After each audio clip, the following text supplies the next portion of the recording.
Hello friends, तो शुरू करते हैं पॉलिटी की सेकेंड क्लास। इसमें हम पढ़ेंगे संविधान के प्रमुख अनुसूचियाँ। तो अनुसूचियाँ क्यों जोड़ी गई थी? देखो, हमारे देश का संविधान विश्व में सबसे लंबा संविधान है। 395 आर्टिकल्स हैं। उसके अलावा भी कुछ प्रावधान रखने की ज़रूरत पड़ी थी, तो उन अतिरिक्त प्रावधानों को अनुच्छेद के रूप में न जोड़कर अनुसूचियों के रूप में जोड़ा गया,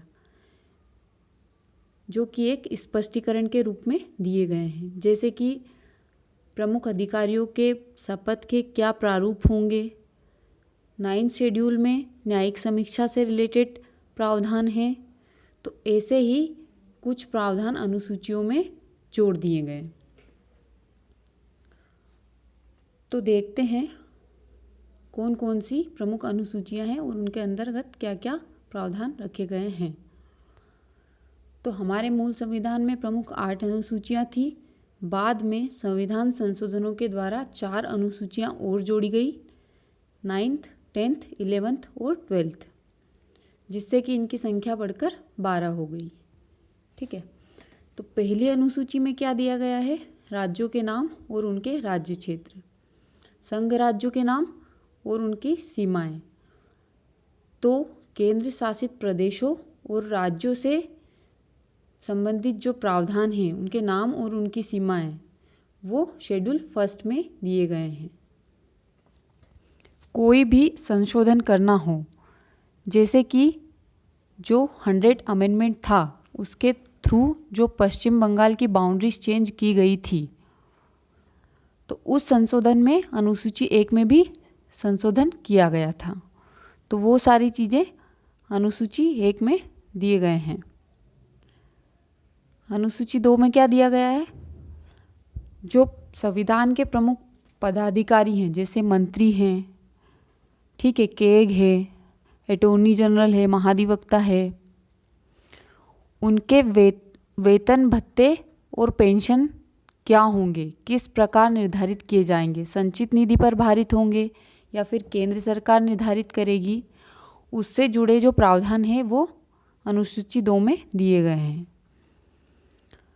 3rd शेड्यूल, इन्हीं पदाधिकारियों की शपथ का प्रारूप क्या होगा, यानी कि जब भी कोई पदाधिकारी अपना पद ग्रहण करेगा तो उस समय वो शपथ में क्या क्या बोलेगा, उसकी शपथ का प्रारूप क्या होगा, ये 3री अनुसूची में लिखा गया है।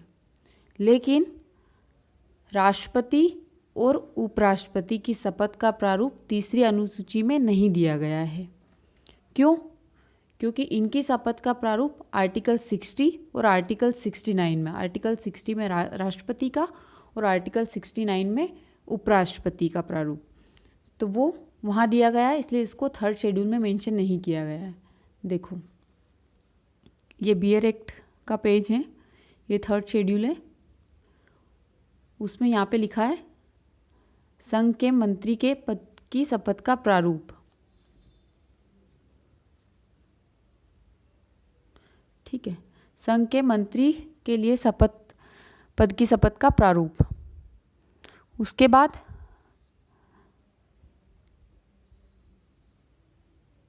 संसद के निर्वाचन के लिए अभ्यर्थी द्वारा ली जाने वाली शपथ का प्रारूप। तो इसमें डिफरेंट जो पदाधिकारी है उनकी शपथ का प्रारूप दिया गया है, लेकिन राष्ट्रपति और उपराष्ट्रपति का नहीं दिया गया है। ये देखो, आर्टिकल 60 में राष्ट्रपति की शपथ का प्रारूप उसी आर्टिकल में निर्धारित बता दिया गया है, इसलिए उसको 3री अनुसूची में नहीं रखा गया है। ठीक है, 4थी अनुसूची में क्या दिया गया है? राज्यसभा में स्थानों का आवंटन। हमारे देश में 28 राज्य हैं, उन राज्यों को राज्यसभा में प्रतिनिधित्व दिया गया है। किस राज्य की कितनी सीटें होंगी वो अनुसूची 4 में बताया गया है। अनुसूची 5 में अनुसूचित क्षेत्रों और अनुसूचित जनजातियों के उन क्षेत्रों का प्रशासन कैसे होगा और उनका नियंत्रण कैसे किया जाएगा, उससे जुड़े प्रावधान है। जो कल हमने संविधान के 10वें भाग में देखा था, वही चीज़ अनुसूची की 5वीं अनुसूची में दी गई है। ठीक है। संविधान के 10वें भाग और अनुसूची 5वीं, दोनों अनुसूचित क्षेत्रों और अनुसूचित जनजातियों के प्रशासन और नियंत्रण से संबंधित हैं। ठीक है। अनुसूची 6 में क्या दिया गया है?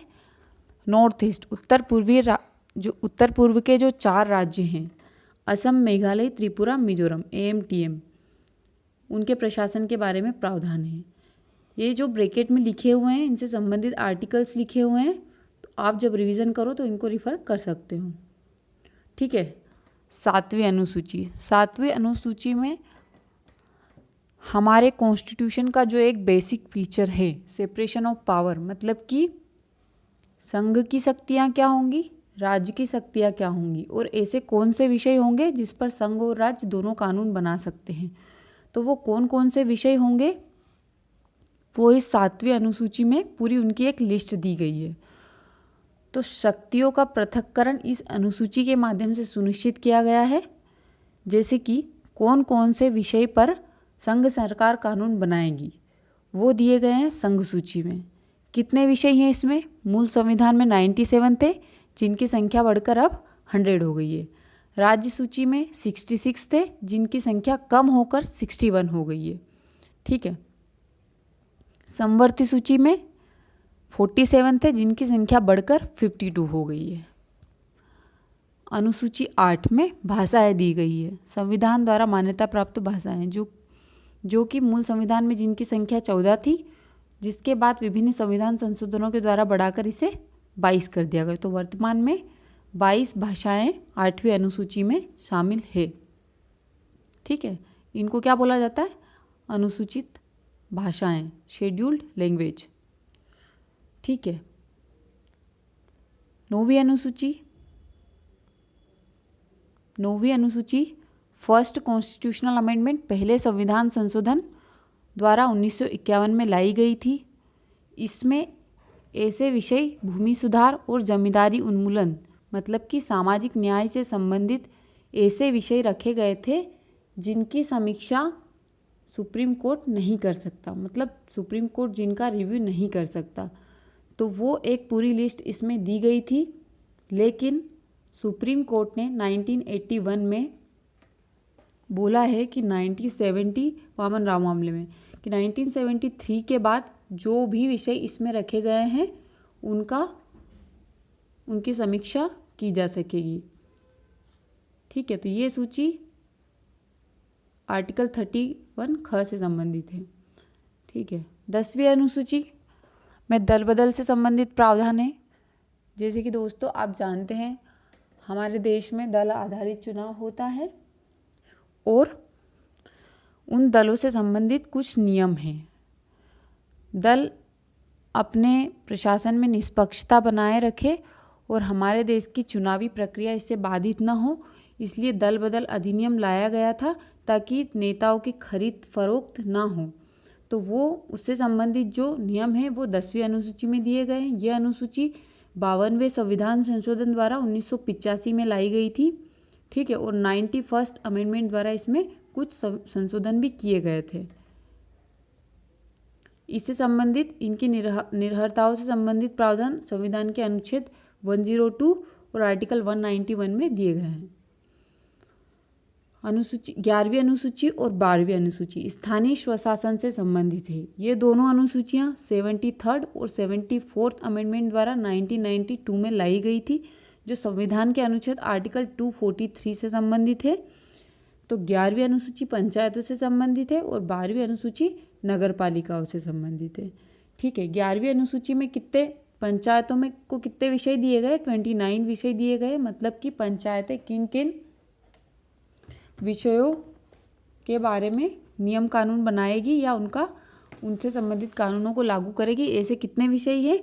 29 विषय। और नगर पालिकाओं को ऐसे 18 विषय दिए गए। ठीक है दोस्तों, ये पूरी 12 अनुसूचियाँ थी जो हमारे संविधान में हैं। नेक्स्ट लेक्चर से हम संविधान को उसके पार्ट वाइज देखेंगे और उनकी डिटेल्स जानने की कोशिश करेंगे। Thank you.